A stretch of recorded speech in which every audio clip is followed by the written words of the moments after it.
సుబ్రహ్మణ్యేశ్వర స్వామి temple దగ్గర నుంచి left side వస్తే ఇక్కడ పక్షుల వైట్ పీకాక్ అన్నీ ఉన్నాయి. ఇంత మంచి ఈగల్ని బిల్ చేశారు. స్టాచ్యూ చూడండి, అద్భుతంగా ఉంది.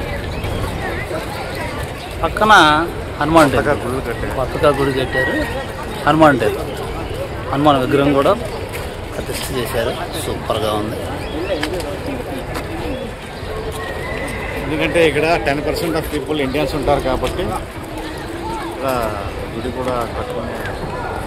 టెంపుల్ చాలా నీట్గా ఉంటుంది. ఖచ్చితంగా ఇక్కడికి వస్తే లోనికి వెళ్ళి దర్శనం చేసుకోవాలన్నంత మనకి ఇది కలుగుతుంది. సో ఖచ్చితంగా ఇక్కడికి విజిట్ చేసినప్పుడు ఓన్లీ మన సుబ్రహ్మణ్యేశ్వర స్వామి టెంపుల్నే కాకుండా ఈ టెంపుల్ను కూడా మీరు లోనకి వెళ్ళి విజిట్ చేసి ఆశీర్వాదాలు తీసుకోవడం కోరుకుంటున్నాను. మరిన్ని అప్డేట్స్ కోసం మా ఛానల్ని లైక్ చేయండి, సబ్స్క్రైబ్ చేయండి, షేర్ చేయండి. Thank you.